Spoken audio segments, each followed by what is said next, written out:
مخاطبین از رسانه پشت پرده ماجرای فیلم استاندار سابق یادتونه تیم میگه منم داشمی رو های گلزار جابجا کرد.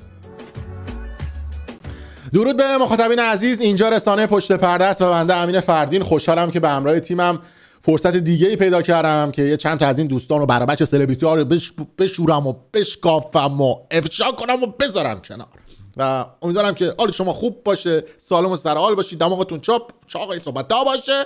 اگر پسری داف خوب گیرتون بیاد حال و حولش رو بدید، اگر متأهلید زندگیتون توپ و پرپول باشه، اگر دختری شوگر اینا که ولش کن، آدم خوب و با اصالت و با خانواده گیرتون بیاد. اگر هم الاف و بیکاری ان شاءالله تو همین مسیر الاف و بیکاری ادامه بدید و اگر هم کانال پشت پرده رو سابسکرایب نکردید لطفی بکنید سابسکرایب کنید دیگه. این پایین دکمه است و لایک هم بزنید، جای دوری نمیره. ایمان داشته باشید، یعنی لایک بزنید نه پولتون کم میشه نه هیچ اتفاق خاصی نمیافته اگر شما لایک بزنید.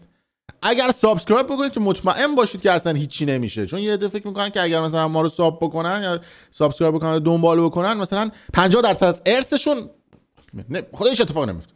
ولی از اون طرف اگر سابسکرایب بکنید، فالو بکنید و دنبال کنید و لایک بکنید 50% از مسیر بهشت رو رفتید. حالا بگذاریم این شر و ارا رو.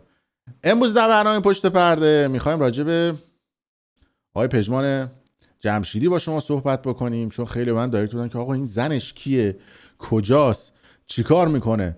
البته خب چرا اینو داده بودن؟ به خاطر اینکه در مراسم سال روز که نمیشه گفت، خواستم بگم سالگرد که سالگرد، مراسم خاکسپاری آتیلا پسیانی، استاد آتیلا پسیانی که خدا بیامرزتش، یه فیلم اومد از پژمان جمشیدی بیرون، توی جمع خانمش رو صدا میکرد و این فیلم هم خیلی سر و صدا کرد. حالا اولین فیلم رو ببینید، شما قیافه پژمان جمشیدی نگاه کنید، یه ذره اینو حالا صداش اولش کم میکنه، حالا بذار زیادم باشه، خیلی تو حسه. نگاه کن اینجا، نمیدونم اینا چقدر تو حس و فازن. بعد اکثر این بازیگرا و سلبریتی‌ها و خواننده و افراد مختلف میرن توی مراسم‌های عزاداری شرکت میکنن، یه جوری فیگور میگیرن آدم پشماش میرسه. درست حکایت اون مهماندارای هواپیما رو داره، دیدید دیگه؟ مهماندارای هواپیما یه جوری چوسی میان که انگار هواپیما و باند فرودگاه و کلا اون همه چی برای خودشونه، انقدر چوسی میان.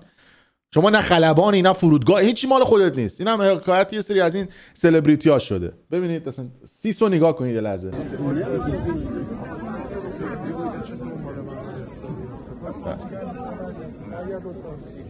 یه خانم هم بگم بیاد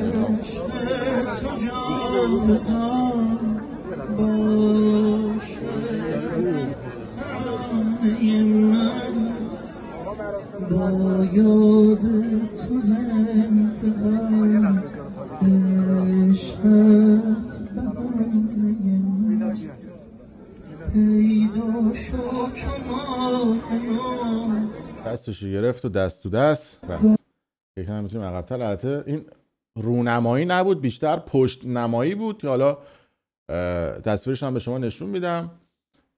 و بله ایشون خانم نگار فرهمند بلاگری هستن که با پژمان جمشیدی در ارتباطن. حتی قبلا من یک سال پیش 2 سال پیش راجع به ایشون صحبت کردم، یه عده همچنان گردن نمیگرفتن، گفتن که نه این اصلا با هیچ کس، پژمان جمشیدی اصلا خداست و پژمان جمشیدی مثل یه عقاب هست که همیشه تنهاست. پژمان جمشیدی هم درست مثل عقابیه که همیشه تنهاست، اصلا با کسی کاری نداره. اسپانسر محترم برنامه اینجا نیست من بهتون نشون بدم و اینا، حالا بهتون نشون بدم با گلنار اینا کارو در میاره. اصلا ایشون این حرفا چیه؟ صحبتا رو اصلا نکنید راجع به پژمان جمشیدی. پژمان جمشیدی همیشه تنهاست، اصلا با کسی نیست. درست مثل بقیه سلبریتی ها که ما میریم راجعشون صحبت میکنیم که این صحبتا چیه، اصلا از این صحبتا نکن، اینا هیچ کدوم برل ندارن. انگار مثلا آقا چیز بدی نیست، من دوست دختر دارم بقیه هم دارن، ولی این که نمیخوام بیان گردن بگیرن این موضوعیه که بعد راجبش صحبت کرد. اما ماجرا هم از این قرار بود اصلا چجور آشنا شدن این 2 نفر با هم دیگه. پژمان جمشیدی یه مدتی میرفت کلاس‌های بازیگری منوچهر هادی، یعنی توی کلاس‌های بازیگری منوچهر هادی شرکت میکرد. اونجا خیلی از آزاده صمدی خوشش میومد. یعنی حالا بذار بگردم ببینم این به عکسای خوبش هم میرسیم ما از این خانم پژمان جمشیدی. یه مروری کردم چیزایی که خواستم بگم بهتون. پژمان جمشیدی از آزاده صمدی خوشش میاد و خیلی هم دوست داشت بره تو کارش و مخش رو بزنه و از این صحبت. حالا نمیدونم مالون یا نه مالون اینا خدا داند. ولی تو کف آزاده صمدی بود.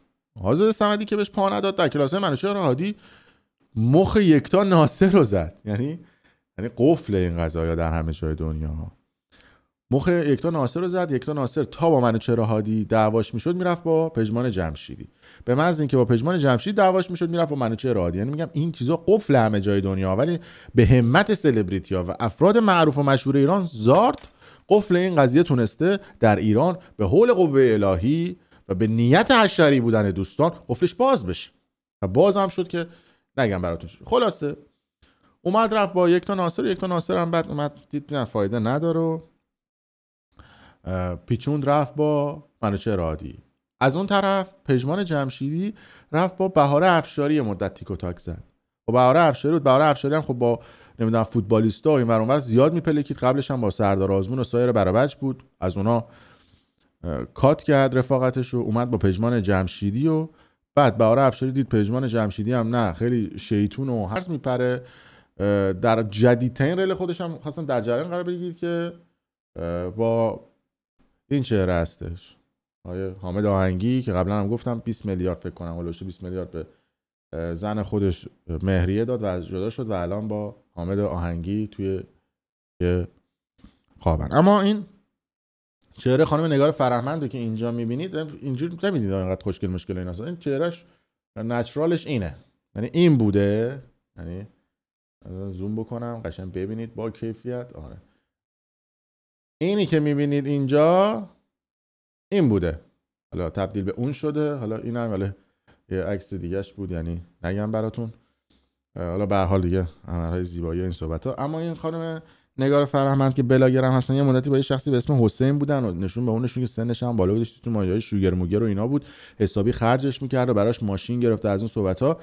با حسینه کات کرد، بعد رفت با یه شخصی به اسم زومورودی که برند نیمانی و این تو برند نیمانی بود و با اون بود، اونم کات کرد. بعد دید که نه این پژمان جمشیدی گویا بهتر از بقیه است، چسبید به پژمان جمشیدی و گفت کی از پژمان جمشیدی بهتر.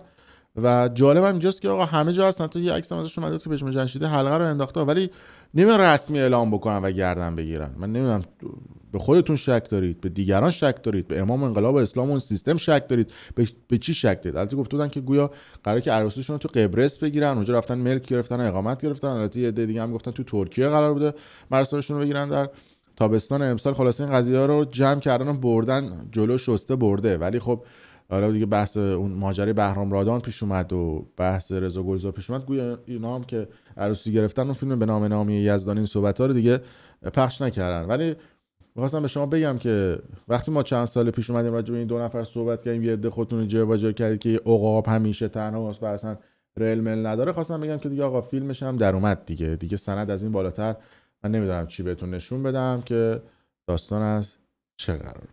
این هم ماجرای پژمان جمشیدی، خانم نگار فرهمند که اطلاعات ازش می‌خواستید و سایر برابچ و نون خیانتی بوده که دور هم دیگه خورده بودن. مرسی که تا این لحظه با ما بودید. حتما کانال پشت پرده رو سابسکرایب کنید اگر دوست داشتید و ویدیو برای دوستان خودتون به اشتراک بذارید. اگه حال کردید کامنت هم بذارید، من همه کامنت ها رو زیر ویدیوهای یوتیوب مخصوصا میخونم. خیلی مخلصیم، چکریم.